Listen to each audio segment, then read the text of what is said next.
Voltamos, vamos continuar falando com a advogada familiar Lorena Vitório. Lorena, nesse caso até mesmo do YouTube, o que é considerado ou classificado exploração infantil?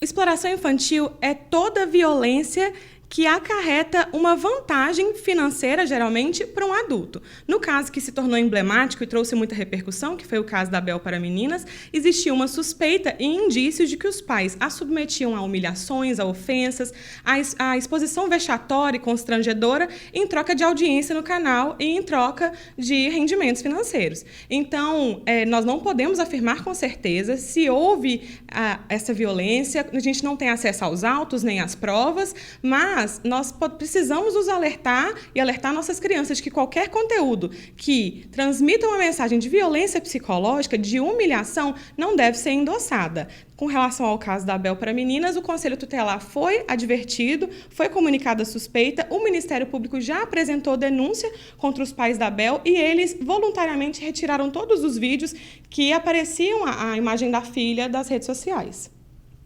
Como a lei atua na questão de exploração infantil, né? De que forma, quais são as consequências para a pessoa que faz isso? No caso, se um pai ou uma mãe pratica exploração infantil, ou seja, qualquer violência que acarrete uma vantagem financeira, esse pai e essa mãe pode perder o poder familiar. O poder familiar é aquilo que me garante poder sobre as decisões da vida do meu filho. Então, a gente precisa ter cuidado, porque se a gente pratica violência contra um filho, eu posso perder o meu direito sobre ele. E essa criança vai ser colocada numa instituição de apoio e depois, se confirmar a extinção do poder familiar, colocada para adoção.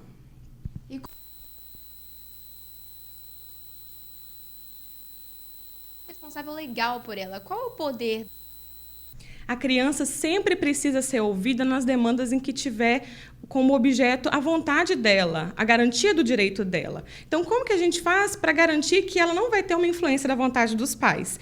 Quando é assim, a criança passa por estudos sociais, técnicos e psicológicos. E aí a criança é entrevistada e analisada por profissionais do judiciário, psicólogos, assistentes sociais, que vão analisar o discurso dessa criança, a narrativa, vão ouvi-la, vão observá-la no seu ambiente, tanto familiar quanto em ambiente neutro. É claro que não tem como garantir, mas como a criança já tem um pouquinho de discernimento, já é mais velha, fica mais fácil a gente extrair da criança se aquela é a vontade dela, se ela se sente rebaixada, humilhada, se tem sua autoestima abalada com isso, se houve algum dano moral, alguma violência de fato que aconteceu com ela.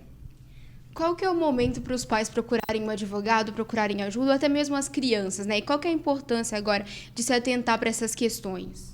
As crianças devem sempre comunicar aos pais qualquer coisa que aconteça com elas que elas se sintam desconfortáveis. E os pais é muito importante que eles não duvidem da palavra das crianças. Muitas vezes as crianças deixam de contar as coisas para os pais porque justamente esse desconforto causa uma culpa. E aí os pais vão descobrir só muitos anos mais tarde que elas sofreram um abuso, que elas sofreram uma agressão, uma violência, uma humilhação. Então sempre deve ser considerada e valorizada a palavra da criança, principalmente pelos pais. E se os pais perceberam qualquer indício, levar ao psicólogo, levar ao médico, procurar um advogado e saber qual é o primeiro passo para cuidar daquela criança, deixar com que aquela criança não seja submetida mais a uma situação de violência.